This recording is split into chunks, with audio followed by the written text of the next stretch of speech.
Welcome to the Hodlers Podcast, episode 16. Today we are joined by CryptoJamie, and we're also joined by NFT Dad, the casual co-host for the Hodlers Podcast.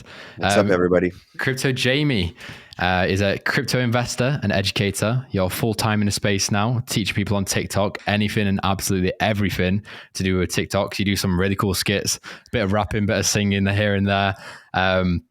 You've got 54,000 followers on TikTok. You've absolutely smashed it. And you're not stopping yet. You keep on going. So starting it off, big first question. Who is CryptoJamie? What do you do? I think, first of all, thank you so much, both of you, for that really kind introduction. Of course. I mean, CryptoJamie, first of all, I want to kind of like make this point very clear to everybody. So first of all, my name's Jamie. I'm not CryptoJamie, and I like to try and make that kind of separation when I come across to people. Mm-hmm. So I am Jamie. That is almost, when I put this TikTok hat on, when I put my phone or a camera in front of me, I become CryptoJamie. I'm a boring guy, standard guy that likes spending time with my family, my dogs, my friends, talking about like non-crypto things and just switching off. But when I'm into crypto, I'm fully into CryptoJamie mode. And CryptoJamie mode for me is all about like high energy. It's all about educating people. It's all about being different and not being afraid to ask questions, but not in an aggressive way. So when, I don't know whether some people saw a recent interview that I did with a project. The worst thing that I could have done with that, and I don't really want to name the project because we all know what happened. And currently I am, having a few heated discussions with them, and there's a few legal things there, but we'll talk about that. Wait, really? We'll okay. So because I'm so reserved with the question, I think when, something my grandparents, my parents taught me is if you really want to have a solid conversation with people, you've got to sit back and let them talk. But when you talk, it's got to mean something of importance. It's got to be significant that encourages the other person to maybe release a little bit more information or express themselves in a different way. So for me, my platform is all about that. The other part of the platform was, I've got to be honest, it was lockdown, it was boredom, it was where I was at in my life. The creation of CryptoJamie was a little bit different. It was during lockdown. For people that know me and have followed my story, I've worked in professional sport for 11 years. I was a performance analyst. Really lucky. I'm really blessed to have a fantastic career within sport. What happened was, believe it or not, I was working for a Premier League football club at the time, Manchester City Football Club. And I was also working part-time because, believe it or not, Manchester City Football Club don't pay too well. I was working two jobs. I was also working at Widnes Vikings Rugby League.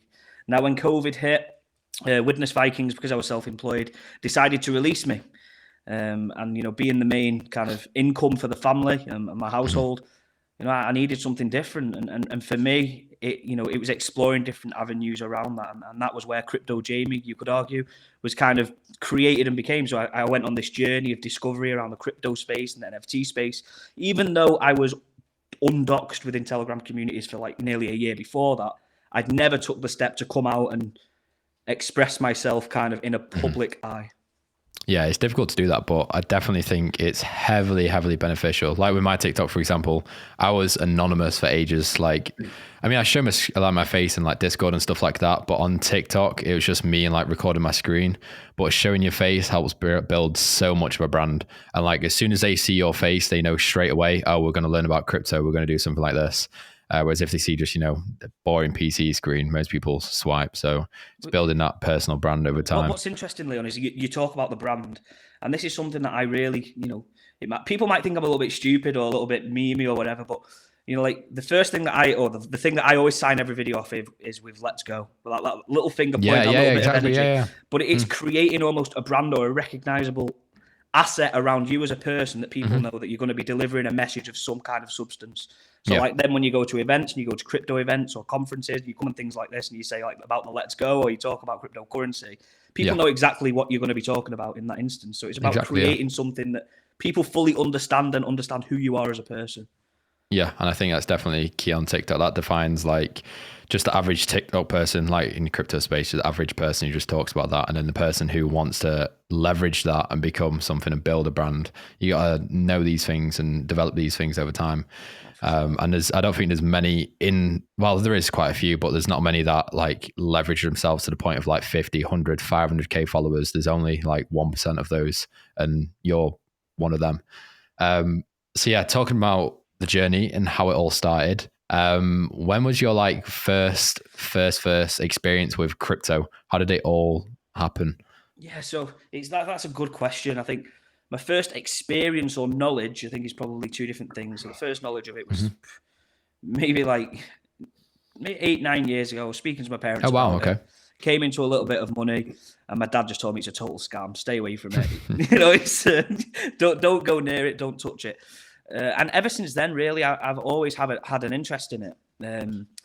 Probably for the last 4 years, more significantly. You know, I got married in that time, shortly after the wedding. Congrats. You know, it's like when you get married and things like that, you've got to pay all the bills. You've got to pay for everybody's big day, even though it's your big day. You know, there's bills coming out of everywhere. And I think after then, when you get that little bit more disposable income, or you've got that ability to be able to maybe look at investing, I took it a little bit more serious. And it probably comes back to where I got back involved with crypto. I got gifted shares, actually. I got gifted £200 worth of shares. I invested them into airlines. It went up to £250, and one day check you out. Yeah, little hustler. I went to my wife. I said, "Listen, I'm really not liking the look of crypto. I think I should give it a go." And the bank of CryptoJamie didn't release any funds, so I had to sell my stocks and invest that into crypto. So that was kind of my entry level, and that was where I came into the crypto space initially with that amount of money. That was a nice journey. Mm-hmm. Very nice.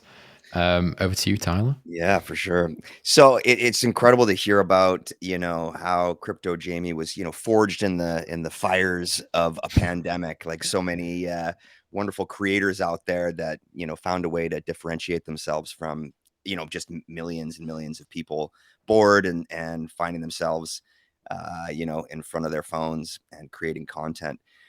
One of the pieces that I think we find really interesting about your journey is that, you've reached a point now where, it sounds like you've left your normal job. You're no longer working for somebody else. You're self-employed. That sounds like a massive step. So how did that part of your journey unfold? When were you like, all right, that's it. I'm going to pull the chute on the day job and I'm going all in on, self-employment? Yeah, so it was tough. It was pretty shortly after lockdown had finished in the UK, which was a tremendously long time. So a lot of people don't know this, that I was actually a shielder. So I've got a disease in my intestines called ulcerative colitis. So I was at home during COVID for a lot longer than the average person per se. So when we went back to work, clearly that gave me a lot of time to stay at home and focus on crypto and focus on crypto creation. So it gave me a great head start. So thank you to Boris, for creating that shielding list. I guess I owe him a thank you. But from that, it became very apparent that when I would go to work, I would lose out on trading opportunities. I would lose out on pre-sale researching opportunities. And actually, it was costing me more money to go to work, financially incoming, than I was creating by going and spending, 9 to 5, 9 to 6 in work, and then coming home, staying up till 2 or 3 o'clock in the morning, not seeing my family, not seeing my wife. So it was a kind of, after lockdown, I'd say it probably lasted about 2.5 months. And I was kind of like burnt out, and I was like, right, I need to focus. I'm ready to take the jump. I think we had a nice little, obviously, supply of money that we generated throughout lockdown. Everyone makes money in the bull market if you invest smartly and you do your own research and take profits, because a lot of people don't remember to do that. So if you put yourself in a position where the risk is a lot less and you're prepared to go, do you know what? If I lose this money, I've got to go back to work. And I got myself in that headspace and just took the risk. And luckily or unluckily, some people would say this, my commitments are low. It's just me and my wife, my 2 dogs. We've got no kids.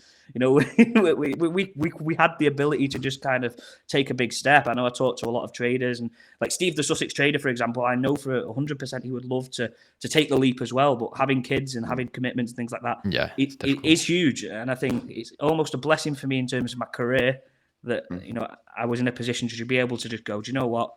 Roll the dice and let's see what happens. Focus on content creation, focus on trading and having fun.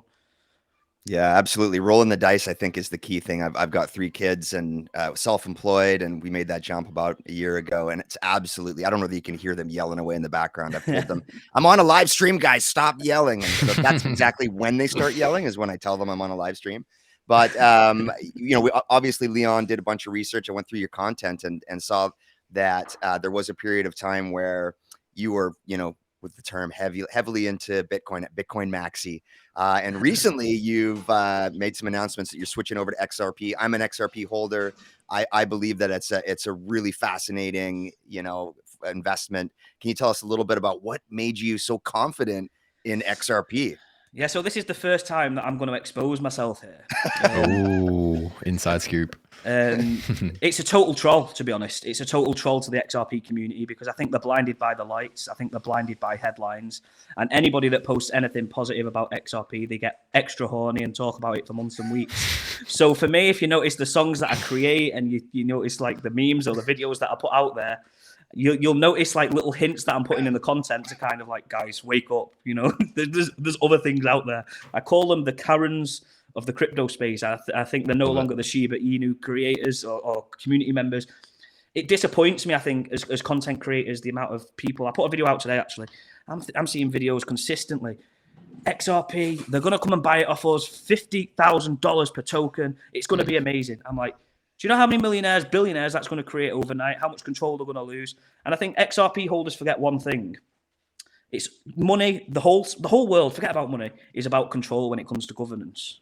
Of course. Now, when it comes to control, if we know we've got technology such as XRP, all people and organizations and governments, in my opinion, are going to do is control copy, control paste that technology into something else that they've got control of, which is CBDCs, in my opinion. Right. They've got full control, and it might not actually be XRP that is the asset of the future. But, you know, I think that's an argument for another time. But for me, it's just a total troll. It's a bit of fun. Personally, I hold XRP. It is in my top 5 holdings for sure. But it's more of a point around wisen up a little bit. You know, it's it annoys me. Yeah, I'm heavily interested. Not getting too high off the hopium of XRP being the way that everything's going to go. Do you want to share with us your top 5 holdings? Is that something absolutely no problem. So, number 1 is Bitcoin. Number 2 is Ethereum. I mean, we all know the reasons for those two. I mean, for me, Ethereum is very interesting. It will probably slip to 3 or 4 in the coming months, but you know, I'm pretty traditional in my holdings at the moment. So Bitcoin, Ethereum, and then I am going to go with my XRP a third, but it is tied up very closely with BNB. So I'm a big believer that we may see an alt run or meme run around Christmas, and I don't know why. It's just my gut feeling. So I've just been topping up my bags where every time we saw BNB go to around 260 to 270, I thought it was a nice buying opportunity short term. Mm-hmm. For me, BNB is a short flip. You know, if it hits the fan, I'm fully prepared to sell and put it into Bitcoin or put it into a stable, no problem. And then number 5, I'm looking at like total risky plays. So I'm looking at some building companies right now. I'm looking at a project called Hanzo. Hanzo for me is something a little bit different. I like what they're doing over at Forge 21. Just different. I've got to be totally honest. If you were to put that into percentages, 90-odd%, maybe 95% of all of my money is in Bitcoin right now. Gotcha. So wow. Like, I've totally come away from it. You know, that's not taking into account NFTs, but yeah, majority of it is in Bitcoin. Oh, NFTs. You hold NFTs too? Yeah, of course. I mean, I was pretty happy to bag an Invisible Friends this week. I've been waiting. Oh, no way, really? Yeah. Very, very nice. How did that start, actually? How did that NFT start? Well, actually, my name's CryptoJamie NFT, not purely because I loved NFTs. It's because CryptoJamie wasn't available. There was already somebody else pretending. so I couldn't take that name. So NFTs, my love for me was, it was a bit different. So have you heard of a project called Evolved Apes? Personally, I haven't. No. So that was the first project that I ever bought into, and it was at the time the biggest scam, you know, ever in terms of NFT history. And this was around 3 months ago, maybe. At the time, it was over $4.5 million, which was huge at the time. It sent ripples through to everybody, and that was probably one of the things that really made me come out and want to be doxxed. That kind of made me a little bit more interested into NFTs. When I say interested into NFTs, I'm not actually fussed about the art. I'm not fussed about the profile picture days. I'm fussed around the utility. And I think the true meaning of NFTs for me as somebody in the way that I invest and I trade is it's not been tapped into. I think about tokenized assets. I think about fractionalizing the ownership of assets is going to be absolutely critical in the future. So it's going to be really interesting where they go. I think for NFTs, for me, I think we're at a really crucial point, Leon, and NFT Dad. You're the NFT expert here, mate, with a name like that. I think we're at a really crucial point of profile picture NFTs are dead, in my opinion, totally gone. And projects with utility. I mean, the interesting thing for me is Solana at one point was destined to potentially challenge Ethereum. And now we're seeing tons of projects just die. And and seeing where it's at. So I would probably counteract that question to you, NFT Dad. Where do you think we're heading with it? Yeah, no, that's a great question. And let's cozy up and talk about NFTs for a minute here, because that's what I love to talk about. And of course, you know, I think we're seeing gaming being what was sort of like one of the big pieces that everyone's roadmap was promising: gaming utility, gaming utility. And for a lot like Illuvium and you know, even the Littles NFT have a cool play side. So they're kind of creating this gaming utility. And to be honest, nobody's really followed through. Obviously, Yuga Labs and the other side, Deed Lands, and this whole idea of a metaverse really hasn't done too much, you know, in terms of following through in that roadmap. I mean, bear market, that's sort of dried up a lot of people's liquidity, I guess. You know, that's probably what's happening. But then, you know, you look at this promise of real utility. And I think a lot of people are seeing, you know, how projects, you know, like Artifact, Nike, you know, Starbucks has, you know, Journey tokens coming out. Of course, you know, there's lots of projects that are unfolding that already have huge communities and are converting those communities over to NFTs without people even realizing they're NFTs. So I think kind of hiding the idea that there's a blockchain membership involved in a project has been sort of successful. Reddit is a great example of that. I don't know how many they just absolutely destroyed, you know, in terms of volume. I think they destroyed OpenSea in like 2 days just by converting millions of followers into having avatars. And most of the avatar holders have no idea, you know, that they're holding an NFT.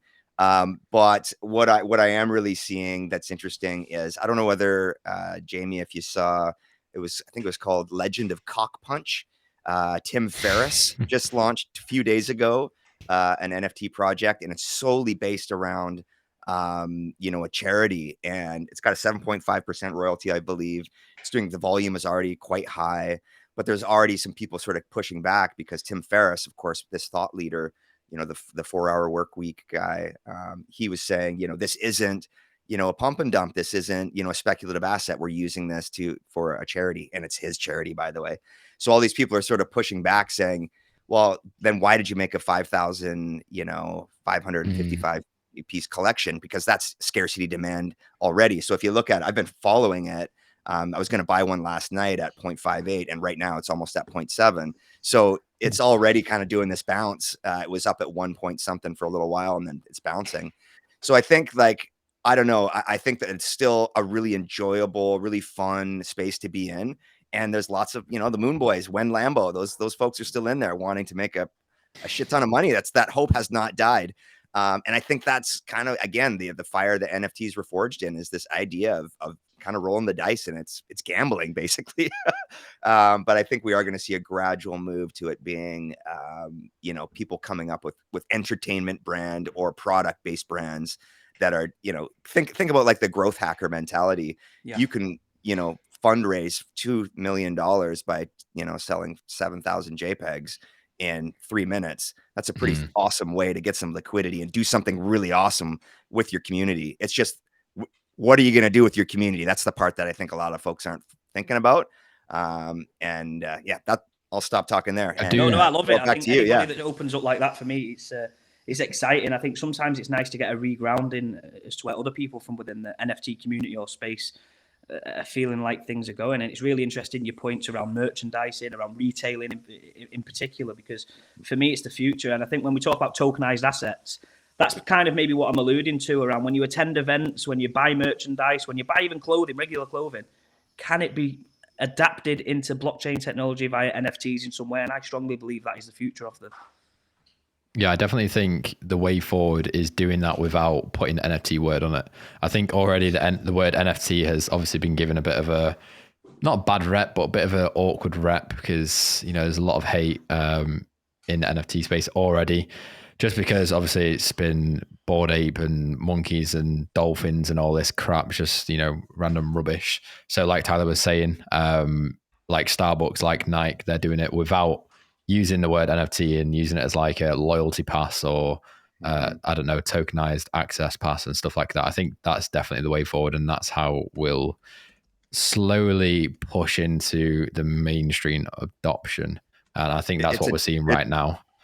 Yeah, it's a dirty word for sure, Leon, NFT. And if I'm at a dinner party and I don't like the people there and I just want to get out of there, I'll just start bringing up NFTs and it goes quiet and then I can leave. You know, easy to get out. But I also think the subculture it reminds me of the skateboard culture. I'm quite old. I've been in the skateboard world since the 80s, and then the 90s skateboarding kind of died, and we were always picked on as skateboarders.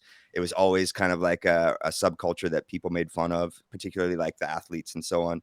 And I feel like that's kind of the space now, and I love that kind of gritty space where people just kind of look down on you and think you're like a scammer and you're terrible and you're in it for nefarious causes. And I think that's where true utility and true innovation is forged. It's built with that pressure around it.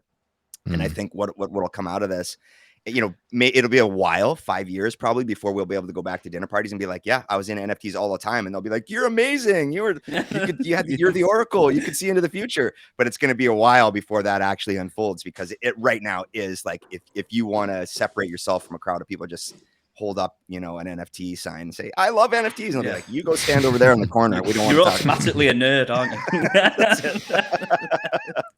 you? Yeah. Moving on to, we'll actually mention your coffee shop, Jamie, because I didn't know you wanted to reach into this. I'm pretty sure you mentioned a few weeks ago, like, didn't you mention like the crypto creator house? Didn't you mention that as well? So we can reach into both of them if you want. Both of them, actually, yeah. So, you know, with the current economy and where things are at, I think everything had to be drawn back. So we wanted to combine the two. And the idea is creating a hub or a space where people just come and share a cup of coffee, have a slice of cake, but talk all things crypto. So the concept and the idea is kind of like a drop-in space downstairs. We're waiting to highlight the venue, so it might not be downstairs. I don't know why I keep saying down and upstairs. So in one room where they can basically drink teas, coffees, soft drinks. And then inside rooms, there's like creator portals. So there's a place for people to have podcasts with all the equipment there, come and use the facility, a YouTube facility, and then TikTok. But the be all and end all is it's a crypto facility. So there's charts all around the main room where the coffee shop is.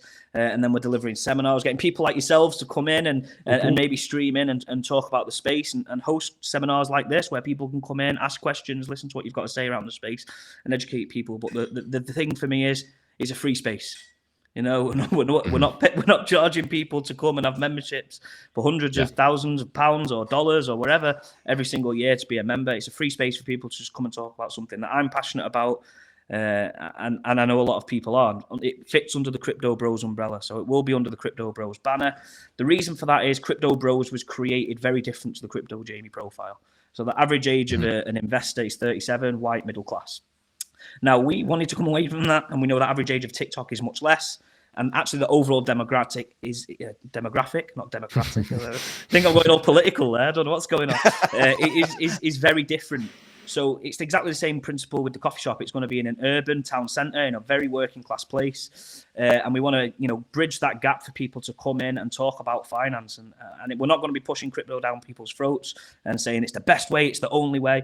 It's just a gateway. It's an entry level place for people to come in and just, if they've got questions, to talk about it. I mean, what do I get from it? Honestly, probably going to lose money in the short term because, it's a risk. At the end of the day, it's just going to be a coffee shop, but it's a coffee shop with a purpose to hopefully take it into further places. Well, I mean, I think you'll still be able to, even just from selling the stuff, you can sell merch, you can sell food, you can sell drinks. Drinks are the easiest one to mark up. And on top of that, you can outsource the events to get people to come host events. Like if anyone's looking to, there's a bunch in Manchester where I am, but they're always going from place to place because they've not got a regular place to host it. So you can host them, charge them, I don't know, £50 an hour to, have your coffee shop as a little events place, and you can sell stuff. Right. So I don't know, after a few months, as long how to do TikTok, all you need to do is hire one person who just absolutely goes crazy on TikTok. And the power of TikTok, it can make it go insanely big. And pushing back into that, the working class white man, 38, it's crazy nowadays how many young people, like myself, I guess, the average age now has probably pushed down to like 15 years old, honestly. I have my Discord, of course, and the amount of 13, 14-year-olds that hop in and saying, how can I learn? Or I've been doing this and I've made, a few thousand, how can I do this? You're 14 years old. I was playing Minecraft in my bedroom at 14. It's crazy. That is crazy. But the power of social media, it's changed the entire game. The NFT space is I think that's why the NFT space has taken so long to actually not blow up, but move somewhere productive, is because it's run by mainly like 15, 16, 17-year-olds who are creating like degenerate projects and, you know, buying and selling, flipping 24/7. So the average age of an NFT investor is probably in the teens compared to like stocks, which is way more mature. And that's the problem, like Leon. We go 20s, off US data within the UK. It's tough to get solid and accurate data. So they are US statistics. So across the UK it would be very interesting to see the breakdown of people. But I think what you're alluding to there, it would be very interesting if somebody was to do a study into the effect of lockdown and COVID around that. Because a lot of kids had time to be off school, had time to be on the phones, on TikTok, on YouTube, on Instagram, whatever kids are on these days. And everyone was talking about crypto because people were making significant bags in the bull run. It would be interesting how many people and young people came into the space at that time. Yeah. What I love about seeing young people, including both of you in the space, is I have a background in education, and I'm nearly fossilized over here. So I'm seeing this through definitely a different lens. I've got 3 kids.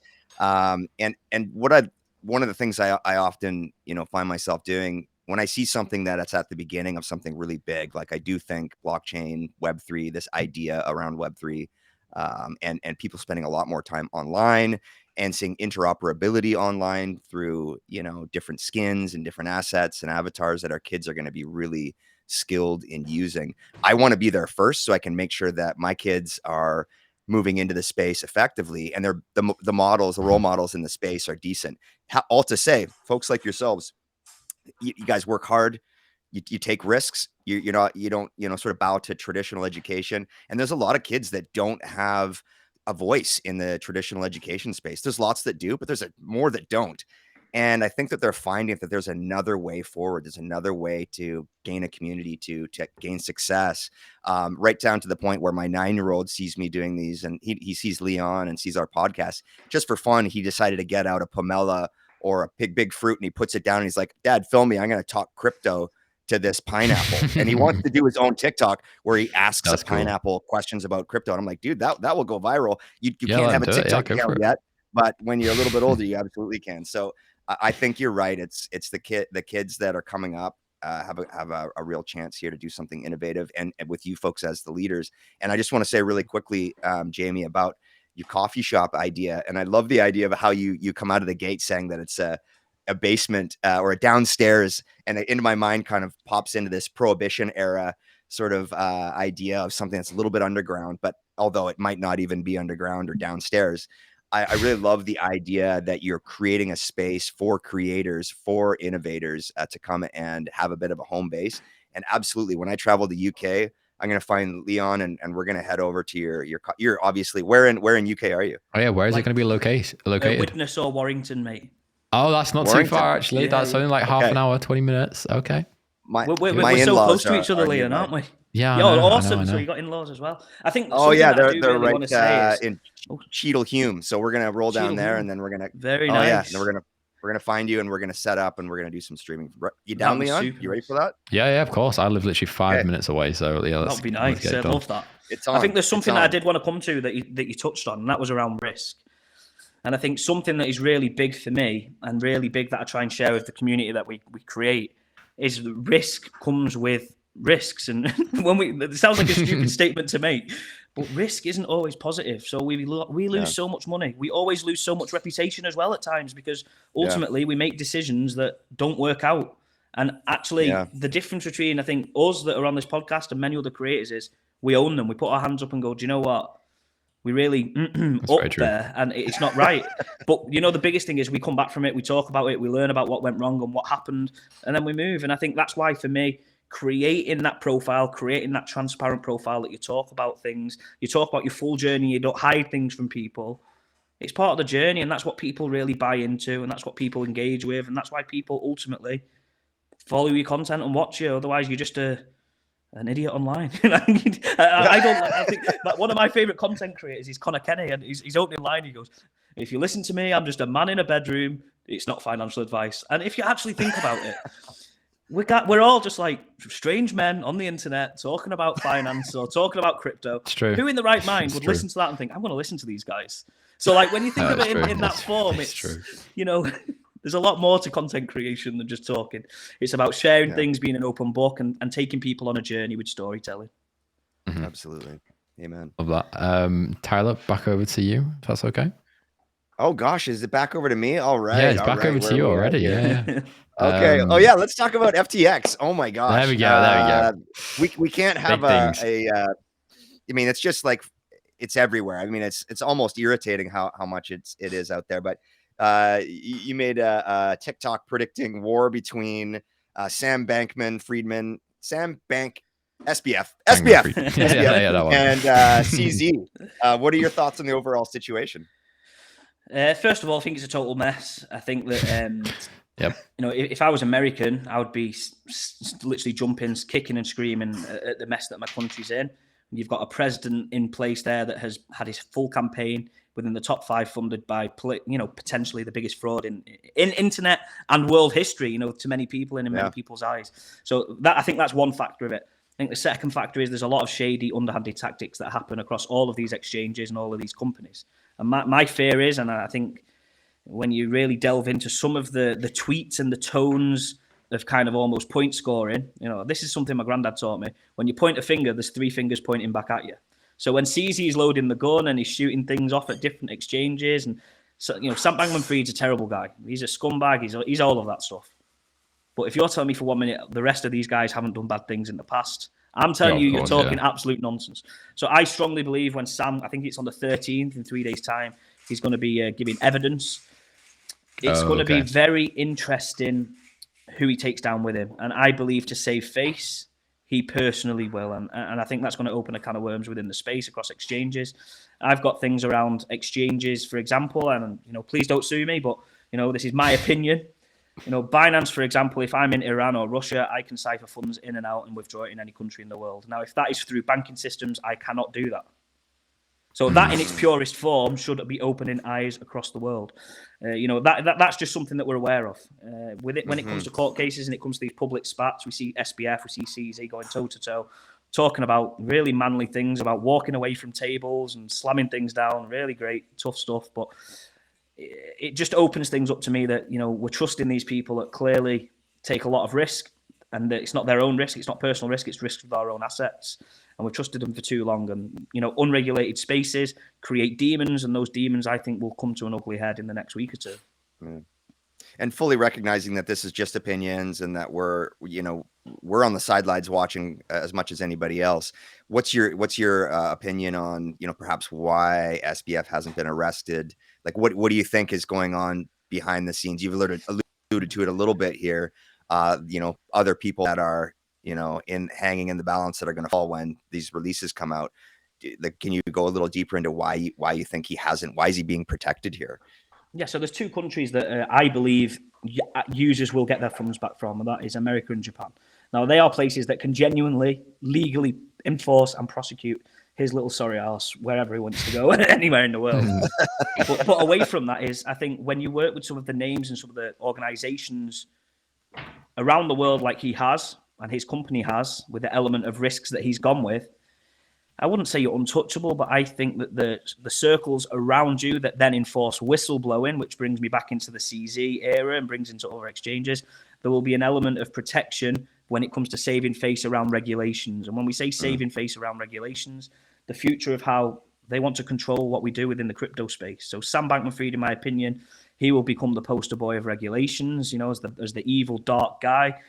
But I don't think people will ever get justice for what he's done. I do think they'll villainize him, but I think he'll get a free pass, and that's just my personal take on that. I think it will be an agreement made that if he rats on people or he whistleblows on all of the other misdemeanors that are going on within the space, I think there's an argument for that.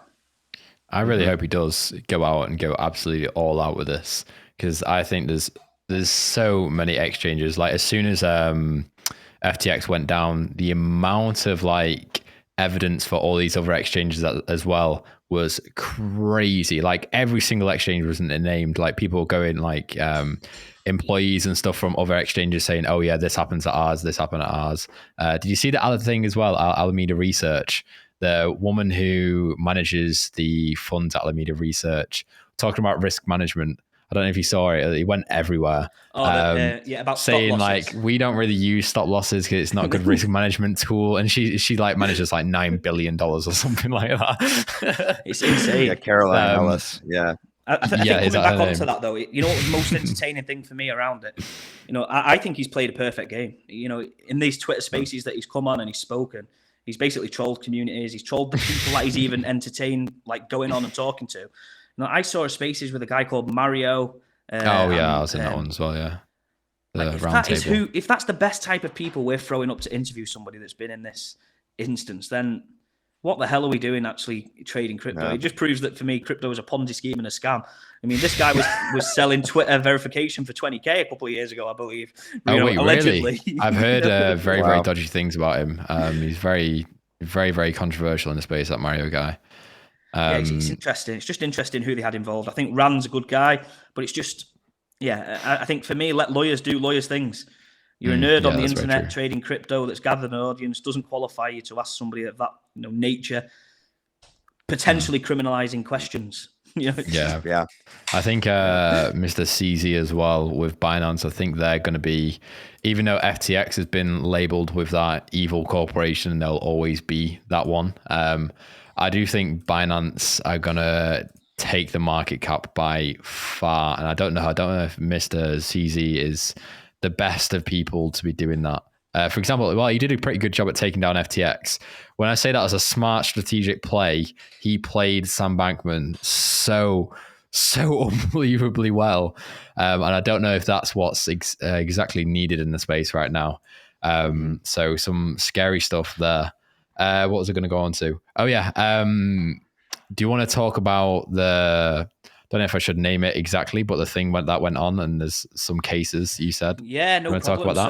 So there was a project called Paradox. Paradox came out a couple of weeks ago. They had iShowSpeed, a few other celebrities involved with them. Now, to just be very clear, this is not something that I endorse, nor partnered with, nor took any payment from at any point, which is something that I'm very proud of, if I've got to be honest, because they actually approached us. They approached us for promotion, and we didn't go with it. It didn't happen. So really pleased about that, matter of fact. Yep. So I saw the CoffeeZilla commercial or little advert that they put out and little snippets of it, and then the full length feature interviewing them the night before. So I just reached out to them and said, listen, you've done it on YouTube. Let's have an interview on TikTok. Let's hear what you've got to say. Let's clear up some of the allegations around you. Some of the things that people are saying about you. Interview went very well. It took place for nearly 2 hours' time.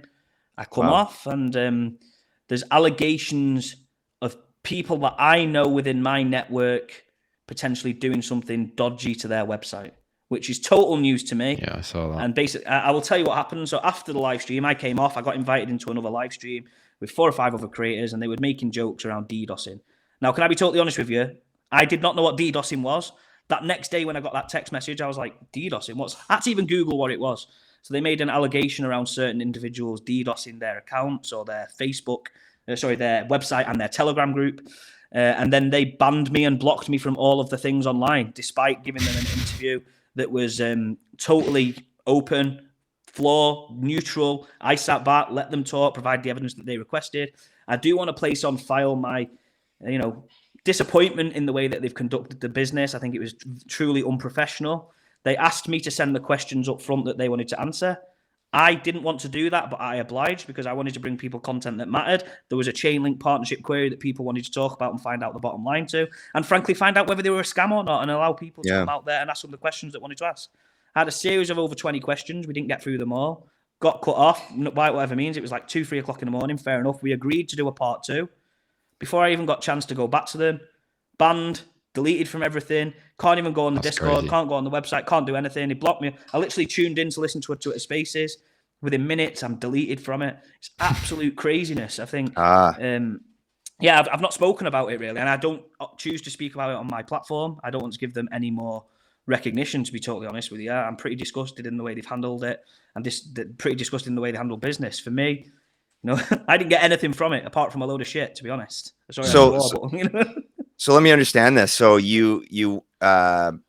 they reached out to you to, talk about their project. You looked at it. You're like, I don't think this is, we don't want to bring him on the show.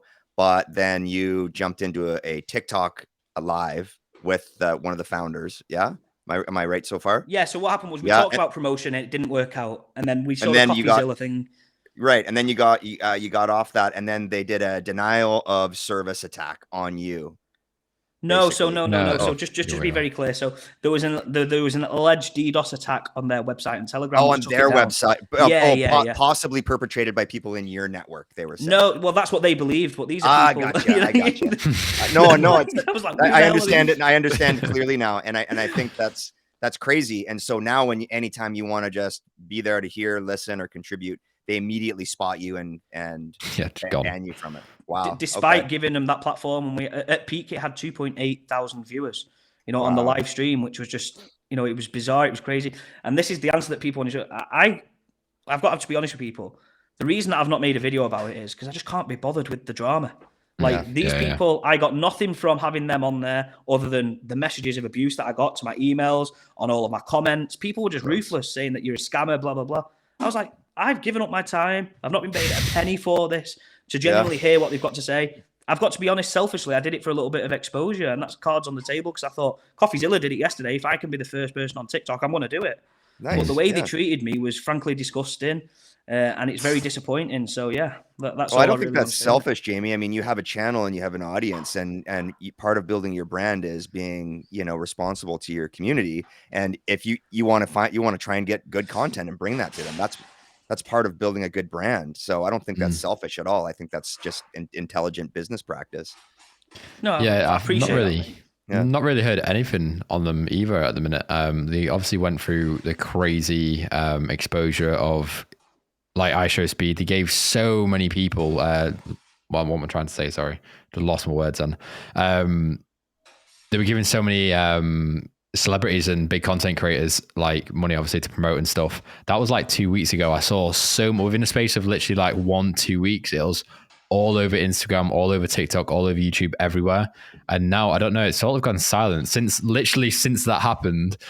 Since your live stream, I've not heard a single thing anywhere. I don't know if the game I don't even know if it's launched, like what they're doing with it, but I've not heard a single thing since that. No, but crazy. To be fair to them, anybody that wants to market to the levels of Web2, like attacking influencers, celebrities, recognizing that it might bring new people into the space is great. But like we said on the live stream, they have a duty then to educate people in the right way. Yeah, and for me, they failed to do it. And on the this is what's so annoying. On the live stream, they committed to me to putting a load of time, energy, and money into educating people in the future, creating resources, and we've never had the opportunity to follow up, which is just crazy. Right. No, I think that's a bunch of rubbish again. And I don't think the correct way to be promoting something like that is through endorsing through celebrities. That was like back in crypto scam, NFT scam world. That's what everyone was doing. Like the beginning of NFTs, that's what every single NFT project did. They tried to get the biggest rapper or the biggest celebrity and endorsed it through that, sold it, and then ran off.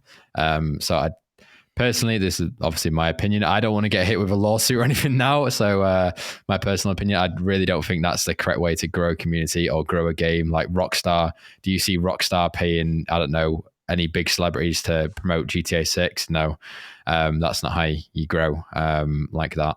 But anyway, we'll leave that there. We'll leave that in the dust now. We won't talk about that again. Paradox will never be mentioned. That's the last time. That's a relief. One more question and then we'll leave it off because we have the England game in 10 minutes if anyone's listening. So we need to run. So last thoughts on crypto. Where do you think it's going? Bull run. Are we seeing a bull run next year after? Is the bottom in? Do you reckon we're still going lower? And where do you think we're going long term? Is it the future? Yeah. So if you want TA, I'm not your man. I think you need to come and speak to Leon. My personal opinion is, I'm pretty open and honest. That's me. Fair enough, yeah. When it comes to, where I believe the space is going, I think it's lose-lose right now, especially with the XRP court case or the Ripple court case. I think people are expecting some huge win. It's not going to come. I think when the win does happen, because I strongly believe that Ripple will come, it will come with sanctions in place. It will come with regulations. I therefore think that short term we will see dips within the chart because people will have to adhere, and I think you'll see a lot of projects just disappear overnight, and that's my personal take on that. I think long term, and when I'm saying long term, I'm talking 3-4 years time, it's an absolute win. But this next 2 to 3 years for me, I don't think anybody can truly give a true opinion other than I believe it's going to be very challenging. It could be challenging in a really positive way, but it could be challenging in a very negative way. But that's why we all trade crypto, because we love the volatility. But what I do think is responsible as content creators, I think it's lose-lose short term, and that is kind of where I'm going with that. Yeah, I agree short term, definitely. I don't think we're going to see a bull run anytime soon. I think it's just going to be ranging, boring markets. It's already been boring. Like Bitcoin's been, I don't think it's moved much at all for like 3, 4, 5 weeks now. It's just been hovering. And I think it's going to be like that for the next year, maybe 2 years. I said 10 to 30K for the next 3-ish years, 2-3 years. And then hopefully we see, once it's regulated again, obviously we don't want it, but it sort of needs regulation for crypto to actually, again, be adopted across the world. And once we are regulated, obviously it's not going to be a good time for a year or two, but then I think we're just going to see slow growth from there. I don't think it's healthy for Bitcoin to have a bull run like it last did. I think we need to be seeing that over like 10 years, like for example, SPY, S&P 500. We need growth over that, just like slow, long term. We don't want it to look like a bell. You know, I can't get the camera like straight up. We want it nice, slow growth. And of course, that'll come with regulation and time, I guess. But yeah, we'll see what happens. There is one thing that I do want to say on that, though, just that I probably should have mentioned. I think regulations will bring to fruition that something that I strongly believe in, that we do not want a decentralized space within the crypto space. We need control. As human beings, in my opinion, we're destined to have control. We need somebody that, you know, in simple terms, locks up the bad guys and protects the good guys. You know, there's that gatekeeper that, you know, protects us, protects our funds, and that comes through regulations. But also from a technological point of view, decentralization and having a decentralized projects and tokens, technology evolves so fast and so quick. If people haven't got the keys to be able to shut things off, amend contracts, change things, adapt it to new technologies that come out, then the crypto space is time bound anyway. So a truly decentralized world for me is not the future of crypto. I welcome regulations. I welcome control to a certain extent, but I don't welcome CZ style control. We want proper people with proper power, but really are accountable to the wider world. But do you think crypto can truly be decentralized?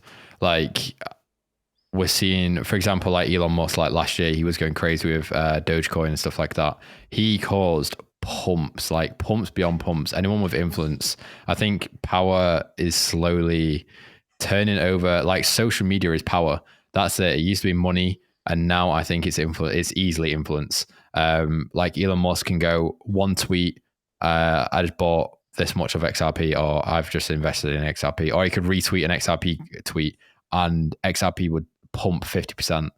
And I don't think that's how it should work. I don't know how it can't work like that though. There's no way to go around that. Like obviously influence will always be power, and so will money. So I don't know if decentralization is ever truly can be decentralized. I don't know. I think we can't get lost in decentralization or control and things like that. Isn't just a crypto or financial issue. Like my dad's Egyptian, my mum's English. If you speak to all Egyptians, like social media caused a revolution within the country, toppled the administration, and now it's run by somebody that they hate even more. So it's the dangers of social media and influence is across every walk of life. But when it comes to actual like control of funds, control of people's assets, for me, we don't want decentralization. I think we need gatekeepers. Yeah, but they're still, gatekeepers are hard to find. That's and if you do find them, they can easily be corrupted. Very, very easily. Money, everyone wants money, and there isn't okay, laptop's on 4%. Yeah, no worries. We'll end it there. That's why I pulled last that question. face. Last question. Yeah, sorry. I was like, oh no, what's happening? Last question. Quickly. This is our last question that we ask on the podcast. If you could go back to the start of your journey, the very start, what is one piece of advice you could give yourself moving forward if you restarted the entire journey, your crypto journey? That's a really, really great question. I think it would be, don't make excuses to the people around you for the sacrifices that you make. And when I say the sacrifices that I make, so I was excluding my friends, myself from like friendship time, family time, locking myself away because I was so angled in. And I wouldn't particularly tell them I'm being a nerd in the front bedroom because I'm studying about crypto. I'm going on these groups. I'm talking to people. I would make something up that like I'm not feeling well, or I'm just going to go. I think just be honest, be proud of what you're trying to do, and you know, don't be afraid to share exactly what you're doing and take that risk. Because for me, it was a pride thing of I don't know. It was weird. It was just really weird. I think for me, don't be shy. I think be out there, be who you want to be, challenge the opinions that you want to challenge, but just be proud of yourself. And I think that's something that I, from day one, wish I would have had, and I didn't hide myself away for so long. Yeah, I think I'm already... all my friends know I'm an absolute trading nerd, and all I do is sit on the charts all day. So I've not got that problem, to be honest. Everyone knows I just sit in my bedroom on my PC looking at charts all day, every day. So, but yeah, that's a very good piece of advice. Thank you, Jamie. And thank you for coming on the podcast. I appreciate it. Absolute pleasure. I just want to say as well, I really appreciate the work that you boys are doing. And Leon, on a personal note, I think for me, you're one of the best out there, especially from the UK. We see people growing platforms and growing followings on TikTok and on other platforms that, you know, frankly shouldn't be in the space. And I think people like you out there, and you're the shining light, mate. You provide free education for people. You provide also courses that are of substance and quality. So I think really urge you, you know, to continue the work that you're doing. I actually urge you to put your foot down. Get your foot firmly down, Leon. Oh, no, I don't know if I can put it any further down, to be honest. Don't get comfortable, mate. No, don't get comfortable. Keep pushing on. Keep over-challenging yourself and see where it takes you, because you're destined to great things, mate. And I wish you the best as well, NFT Dad. It's a pleasure to meet you. Thanks, Jamie. Yeah, you as well. Let's go. Let's go. Let's go. I like that energy. Right. Yeah, right. Beautiful. Thank you guys for coming in. And yeah, see you guys later. No problem. Thanks, guys.